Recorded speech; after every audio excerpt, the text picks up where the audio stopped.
okay, so your ads are not working or you're not getting any traction with your core sales, chances are you need to fix this one thing we're talking about today.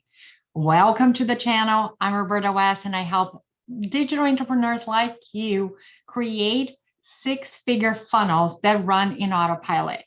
If you're looking to make more, work less, all that good stuff, this is the channel for you. And make sure you subscribe and book a call with me so we can get you one of those funnels as soon as possible.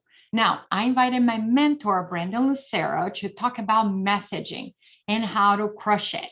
So, Brandon, welcome. And should we just skip to the good part? So, what do you do and how do you help people? Yeah. Well, first of all, thanks for having me. I'm super grateful to be here.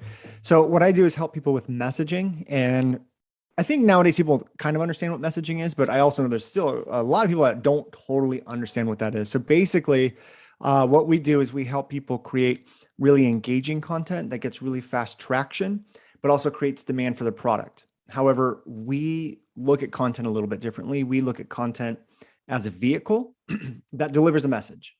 And if you're not clear on what that message is, how to communicate it, and how to take, psychology into account when actually communicating, well, then your vehicle, the content's not going to be really effective. So in order to fix people's content, help them create engaging content, help them break out of this unheard entrepreneur trap, we show them how to reconstruct everything from the ground up, starting with messaging and their communication. That makes so much more sense. I think messaging can be so much for, it means so much for so many people in different areas. So what are some of the specific examples of messaging? We're talking the digital world, like digital, products and things of that nature. What are some of the examples you deal with the most or you use the most, as you said, as vehicle to, broadcast your goodness to the world, and why is it so important to have it? Well, it's important because communication, it's literally everything. It's most people think that if they just add value, like how-to tutorials and give out more information, that it will equate to sales. And unfortunately, that's not necessarily true, at least not in today's day and age and market, because there's just such an oversaturation of people online. There's just so many business owners. And when you all title a video, how to lose 10 pounds in your weight loss coach, like you're literally titling your content the exact same thing as 10,000 or maybe even more people. Yeah. So understanding the communication is absolutely key. And so one of the things that we focus on first is, well, there's three things. I always say content needs to do three things. Get your eyeballs on you, keep the eyeballs on you, and create demand while the eyeballs are on you. Now, sounds very simple, like, okay, great. Yeah, makes sense. So let's start with getting eyeballs on you. This generally is going to be your titles and subject lines and headlines and stuff like that. So if we take that example of how to lose 10 pounds, instead of, your weight loss coach, instead of putting out a video titled how to lose 10 pounds, what I say is, well, how do we make that a little bit different? How do we create a title that still tells people here's what's in here, but also is written in such a way that gets them to automatically pay attention to what you're saying? And there's a couple of ways we could do that. But the first way to do that is to get very clear on your identities, your values, and your beliefs, and then integrate those into the titles. So for example, if I was a weight loss coach and I wanted to attract moms or stay-at-home moms or something like that, I would title it How Stay-at-Home Moms Can Lose 10 Pounds. And now what's happening is it's a little bit unique and different, but it's putting in the identity. So now if a stay-at-home mom was looking for a video on how to lose weight and there was one that literally had her identity in it, well, she's more inclined to do that. And subconsciously, she's more inclined. She just like draws in on that one. Now we could even do things like putting, I call them like time-based variables in there as well, or tangible variables or number variables. So we could do something like how stay-at-home moms lose 10 pounds in 90 days or less. Yeah. Now it's like, that's so powerful. At least for me, is like time is my currency. Right. But now hopefully what you're seeing is we completely transformed the title. So now we have like eyeballs on us. And we didn't require anyone to think about it. We didn't require anyone to think about, do I like this title? Does this make sense? No, they see the title, then they have an automated response, and that evokes some kind of emotion. And hopefully that emotion is either curiosity or, oh my God, I need that, or they're speaking exactly to me. And now we get them to click. And now we got the eyeballs on us. And I think that's great because it also repels the non-stay-at-home moms or no moms. Like if you are a guy that is trying to lose weight for some other purpose, probably you just browse through, and it's so effective in marketing, for example, ads, right? That you want to cut costs and get the right person in. So messaging is really so critical, more critical than anything that we've seen in the business, to repel the people we don't want, and don't waste money with the wrong people too, right? Yeah, exactly. And I think people try to be very generalized because they think they're going to talk to more people. But what ends up happening is exactly what you're talking about, is you get way more clicks and way more people like maybe paying attention, if you get the traction at all. Yeah. And it's just a wide range of people. And then you can never speak deeply to those people. And speaking in specifics and deepness is actually what gets people to automatically buy or pay attention to you or like you and all that stuff. That's so cool. Yeah. What is the one thing that you wish people would ask you about messaging and they never do, or something in the industry that you're like, why are people talking about that? Yeah, that's a good question. I think the number one thing people always ask is, what do I do to improve my messaging? But what they never ask is, what do I need to stop doing to improve my messaging? Oh, good. I made that mistake at the beginning of this interview then. Yeah. Great. But you need both. And hopefully, and this is what messaging should do, is you should be adding value by giving your audience things, but you should also be adding value by making them aware of, like, here's what you're doing and it's causing problems. And we're so focused, as a society, on what do I do? What do I do? What do I do? So the way I like to look at it is, well, let me tell a little bit of a story. So I was a cross country runner in high school and college, NCAA Division I. And so it was like a big deal. Like, I can teach people how to run underneath the 5-minute mile. And if someone was at like 5:10, 5:15, and they just couldn't shave like those 10 seconds or 15 seconds off, and they came to me and they said, well, what do I do to break the 5-minute mile? Sometimes telling them what to stop doing is what they need. So if I look down and I'm like, oh my gosh, they're wearing trainers and not track spikes, and I look at them and go like, hey, did you know by wearing trainers, you're actually carrying 100 pounds of extra weight throughout an entire mile? If you stop doing that and you wear track spikes, that might be enough to break the 5-minute mile. And just because I've run for so long, I know that there is like a 15-second, 20-second difference between the two types of shoes. So telling them to stop wearing the trainers during races would have been enough for them to break the 5-minute mile. And so right now, your audience, they have problems. But the thing most people don't realize is those problems only exist because they're taking some sort of action. And they wouldn't be taking that action if they knew it was causing a problem. So they are completely unaware that these actions they're taking are causing problems in their life. So making them aware of it and getting them to stop those actions actually stops them from causing those problems. And that doesn't have anything to do with like, here's a step, here's a tutorial, here's what to go do. But once we get them to stop taking those actions, those problems start to go away. And now we can give them a better path of what to do. So both of them go hand in hand. And so going back to your original question, which was, what's one thing people don't, never ask you, they never ask me what to stop doing. And what they should stop doing is relying all on tutorials, all on how-to content. We still want that stuff, but it shouldn't be 100% of what we do. And when we look at like Gary Vaynerchuk, Simon Sinek, Grant Cardone, Mel Robbins, David Goggins, whether you like their message or not, they're not focusing on endless amounts of how-to tutorials. They're adding value in multiple ways. So we really have to stop focusing on only adding value through educational content and incorporate all these other things. And then also learn that educational content doesn't mean tutorials. There's a million ways, not a million. There's like, at least I'm aware of 6 or 7 different ways to educate without tutorials. But there are so many ways to educate besides step by step by step. And would you have a good good percentage of, the different types of content, or at least as we're talking about, your communication versus your tutorials, do you have a good rule of thumb for people to aim Yeah. for? I know it's going to vary, depending on what you do and what you are comfortable with, but it totally does vary, but I think a good ratio to start with is 50% of your education, 50% of your content should be educational. If you're an online business, like a course creator, program creator, or like a service provider or something, 50% is educational. Now, let's look at just that 50%. I don't think that 50% should be made up of 100% of tutorials. I think that 50% should be made up of a combination of tutorials and different styles of educational content, but 50% of it should be educational.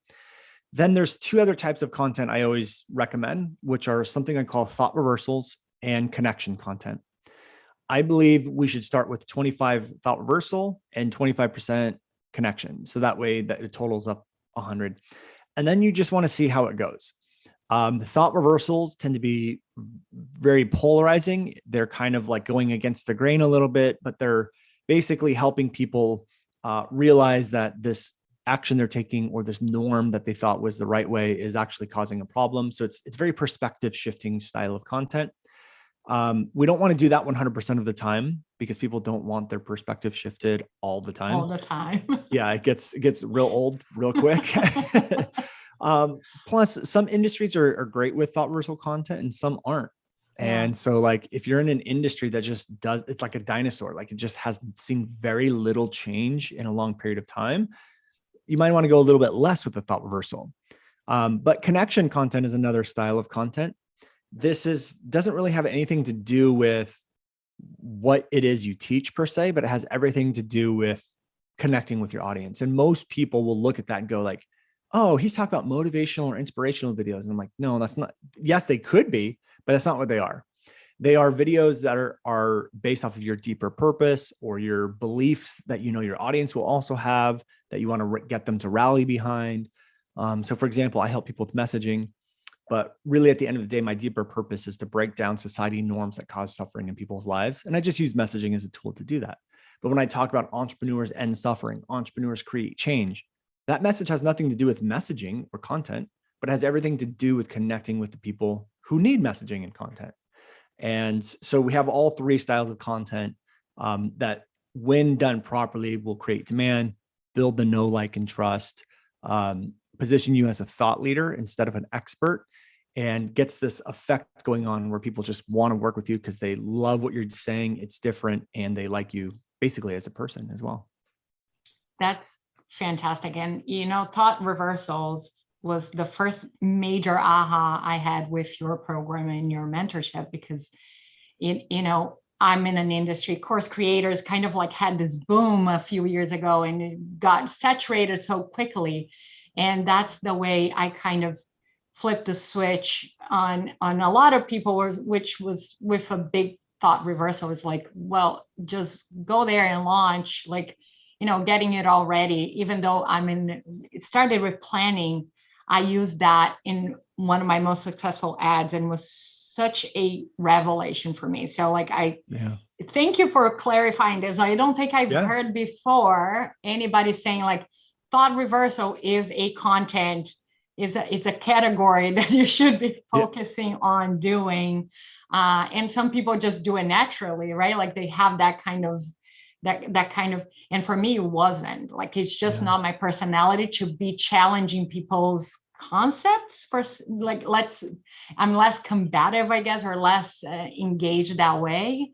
Right. And the minute I started like, wait a second, you guys should be doing things differently because that's what's going to give you results. And this is what is different. It completely game changed the whole ad, at least in the ad space, was a complete game changer. Yeah. I mean, our best performing ads are thought reversals. And basically what the reason why they're so effective is they raise people's awareness to actions they're taking that are causing the problems that they were unaware of. And when they understand it and you can communicate it the right way, it's like mind blowing. Oh my God, I never saw that before or realized that before. But that's what every like best-selling book, every like nonfiction best-selling book, they have you read And then you start agreeing with everything they're saying, but it's more of like, oh my God, I never realized that before. I never saw that before. And that's what makes a really good book or like a really good TED Talk.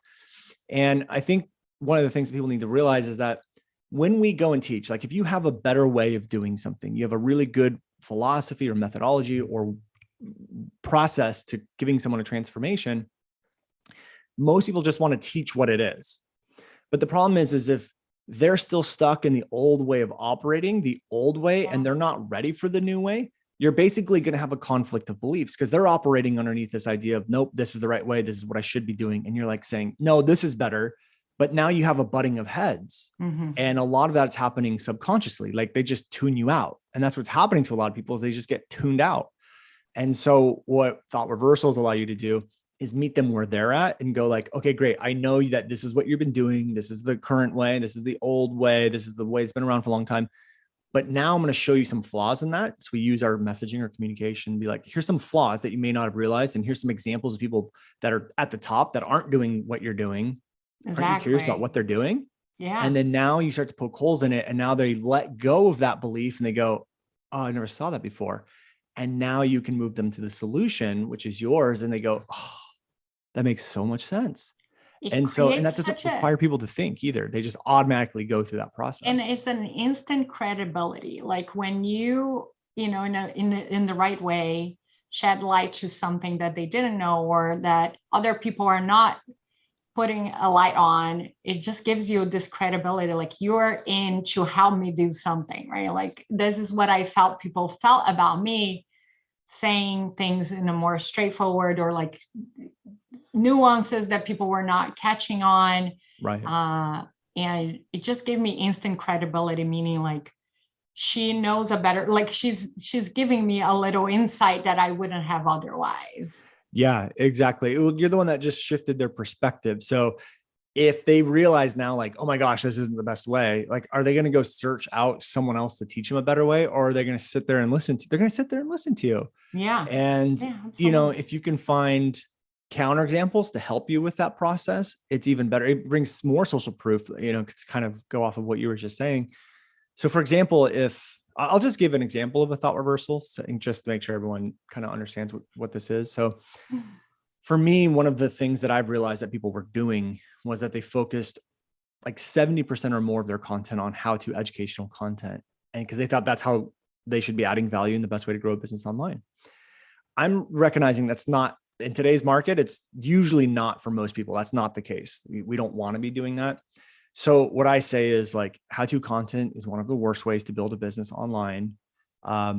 Look, I understand why everyone thinks that because that's what we've been told. But let's look at Gary Vaynerchuk, who's grown faster than anyone has and ever will, doesn't do tutorial after tutorial after tutorial and hardly does any how-to content. So now what I just did is I showed the flaw in the original belief that's causing a problem in someone's life by showing what Gary Vaynerchuk is not doing. So he's not doing that. And what happens to most people is they go, he's right. I never realized that before.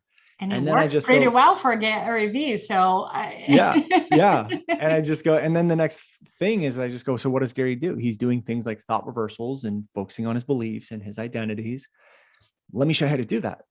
Well, what I did in that moment was I also was able to use Gary Vaynerchuk as social proof to what I teach and what I do, because when I used him as an example, not only did I discredit the belief, but I also just in that moment created demand for whatever Gary was doing. And what he does is what I teach. And so you kind of create demand and social proof while ending suffering for them. And so it's just this beautiful combo of being able to add value in a bunch of different ways to someone. That's phenomenal. Like thought reversal. If I remember, you know, in 10 years, anything you taught me, it would be definitely thought reversals, and it's game changer. And I know there's so much more, you know, to everything. Connection is my next kind of goal. I haven't mastered that. You know, it's still very foreign to me. But, you know, when I post a picture or something like, you know, I'm sitting by the beach and making money with the funnels, like it's a connection thing that I'm trying, but it's still my weakest link. So that's next for me. So that's good to know the balance and how much I should put on it. What are some of the strategies to have good messaging in automated funnels or things that you don't have that much of a presence or that much of an opportunity to be face to face with someone? Yeah, that's a good question. The thing is you have to remember that messaging, it's an ecosystem. So it's a combination. Well, someone has to come into your brand or your ecosystem, and then they should experience your entire message through multiple experiences. It doesn't happen because they watched one video or one ad or one whatever.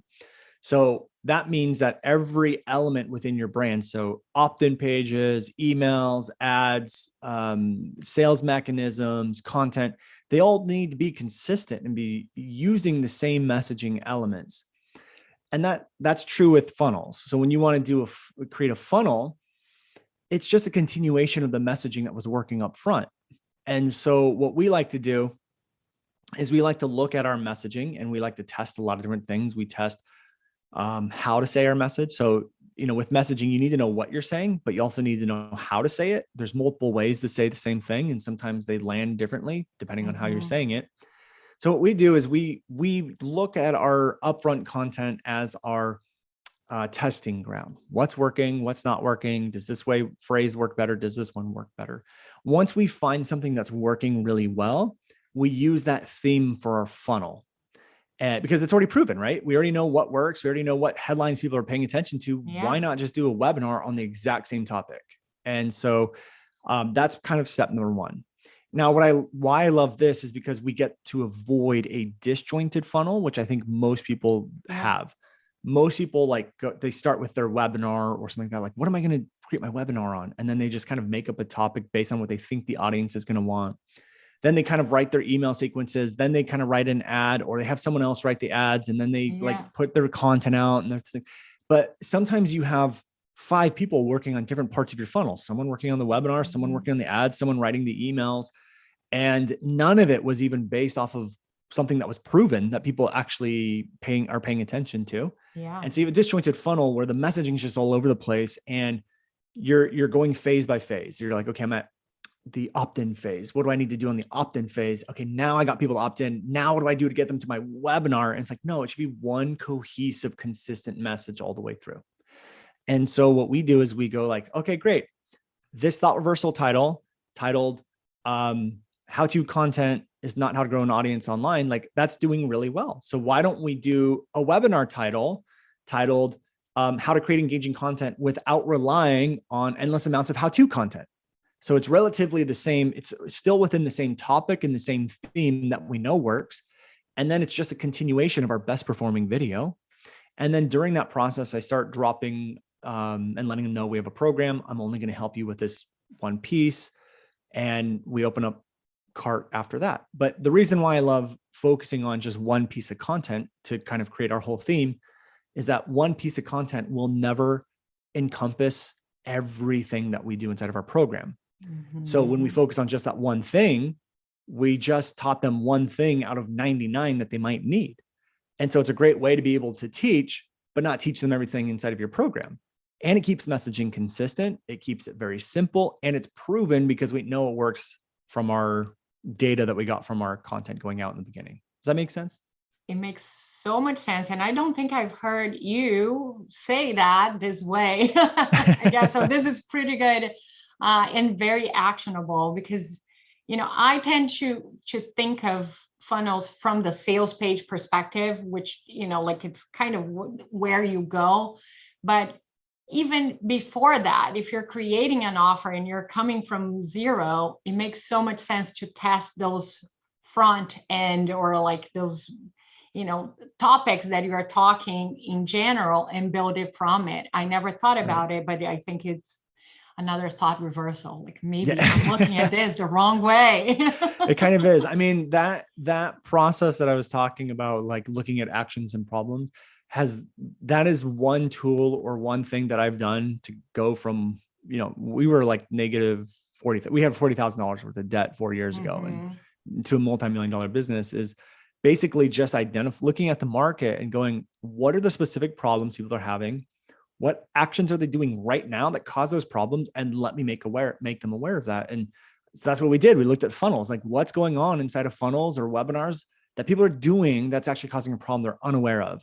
And that's when I came up with, they have disjointed funnels. They have this funnel that like had 5 people working on it, or like they just came up with a random idea, or they surveyed their audience on what you want, which by the way, your audience hardly ever knows what they want because they don't know what's causing the problem. Right. So they think they know what they want, but if they knew truly what they needed, then they wouldn't have the problem. So we just started looking at that. And then when we started explaining that to people, people go, oh my God, that's exactly what I'm doing. And those are exact problems I'm having. Yeah. I have a disjointed funnel. And it's like mind blowing. Like I never saw that before, but that's it. I mean, at the end of the day, that's all we're doing. What are the specific problems? What actions are causing that problem? And let's create messaging from that place.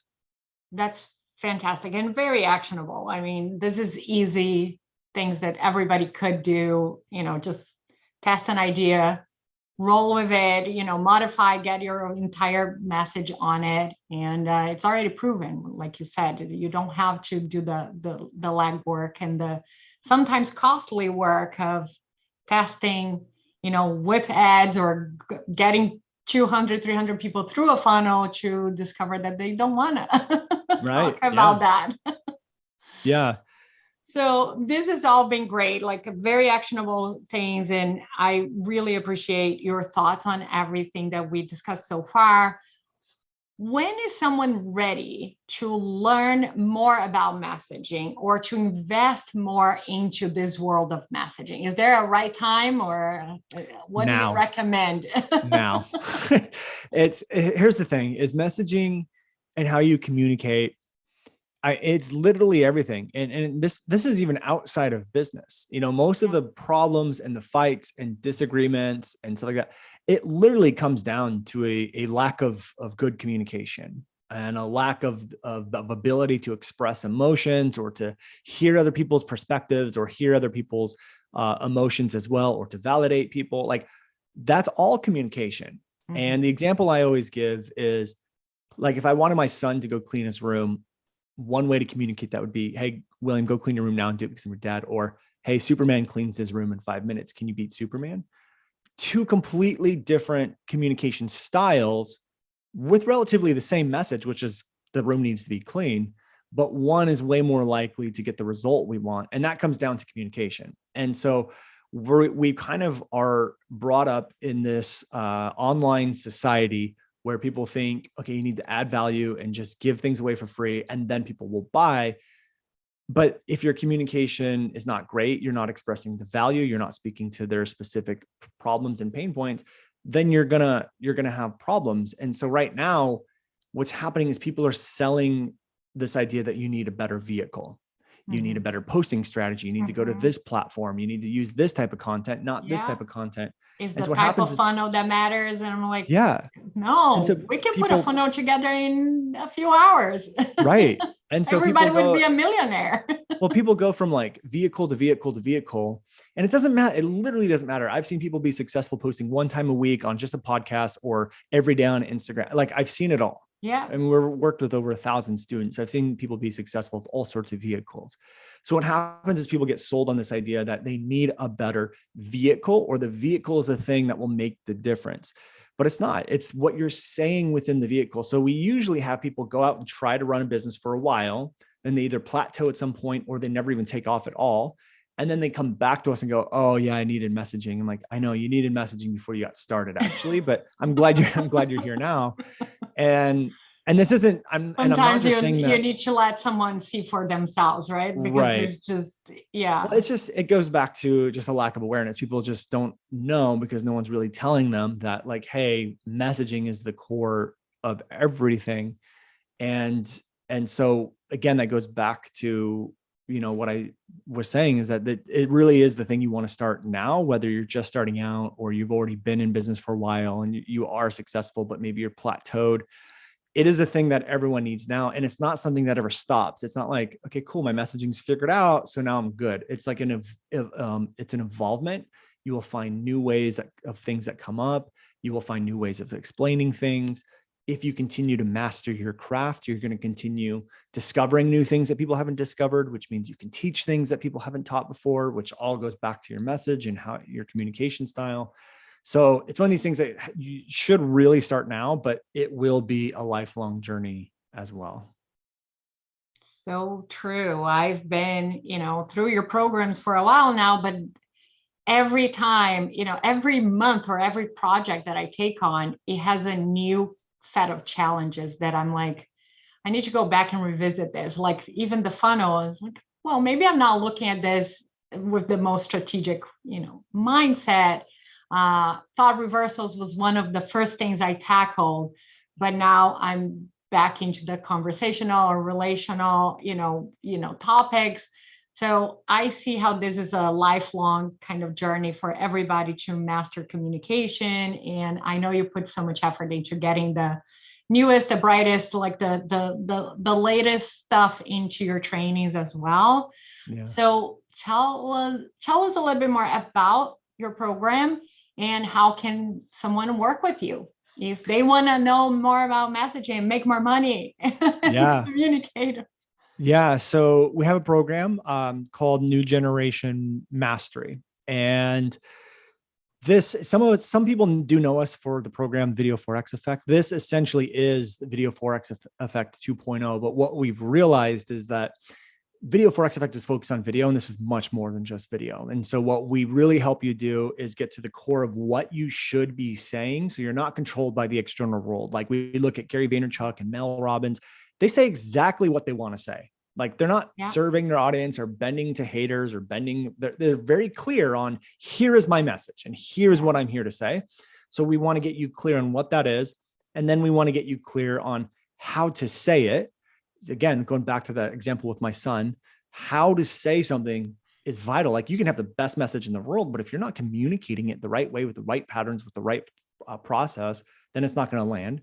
And then the next step is like, okay, great. Now that we know what we're saying, how we're going to say it, let's put it into the right vehicle for you. So whether that's a podcast or video or images or whatever blog, we're going to show you how to start putting it into content and distributing it to the world and getting it out there. And we have a process of how to get it out there pretty much overnight. So you can get traction almost overnight. And so our program takes people through that 4-phase process. And the way we work with people is either you go through the course and you work mostly by yourself, but we do have coaches and me in the Facebook group assisting you and a huge community of over 1,000 different entrepreneurs. Or we have our mentorship level, which is where we do it with you. So you get some one-on-one calls with our coaches, you get more time with me and all of that stuff. But it is called our philosophy is called the New Generation Mastery Method. And it's essentially how to craft the perfect message, how to communicate it, how to put it into content and get traction pretty much overnight. And that's all pure magic. Like I've experienced, and you do a fantastic job just holding everybody through the process. And, you give so much. Your lives are amazing. It's just some of the best that I've been through. Thank you. And I'm happy to partner with you in this venture as well. And any final thoughts for anybody looking to get their message out there, to get seen before we wrap up? Sure. Yeah. The thing is if you're listening to this, I'm going out on a limb and I'm assuming you're probably someone that wants to make an impact. You're probably someone with a big heart and you're probably, what you're doing. Unfortunately, just that alone isn't enough to build a thriving business. And that's why sometimes we see people that don't have the best of heart, who are just looking to get people's money or will do whatever they need to do. They're successful, but it's because they've mastered communication. And so what I want to do is take people like you who have a great heart, are here to help people, show you how to do that. And what you've been doing, if you feel like you're the unheard entrepreneur who's putting out content and it's not getting seen, there's something off in what you're doing. Maybe you're making mistakes now, maybe you're not doing what you should be doing, and you're going to have to change that. It's just not going to magically take off one day if you keep doing the same thing, and you need a mentor. And whether that mentor is me or someone else, that's fine if it's not me, but I hope it is, because I always believe that when looking for mentors, you want to find someone that has mastery over what you're doing, which means they have the experience, not only the experience, but they also have the solutions, because experience doesn't mean you have a solution. It just means you've tried. So someone who has the mastery that knows not one way to fix your messaging, but like 10. And that's exactly what we focus on inside of our mentorship and with our students and all of that stuff. So if you got a big heart, you're ready to get your message out there, well, come on in, come into our circle. Great. That's fantastic. Thank you so very much for your time. This has been eye-opening as usual. I always learn so much, and I truly appreciate your time.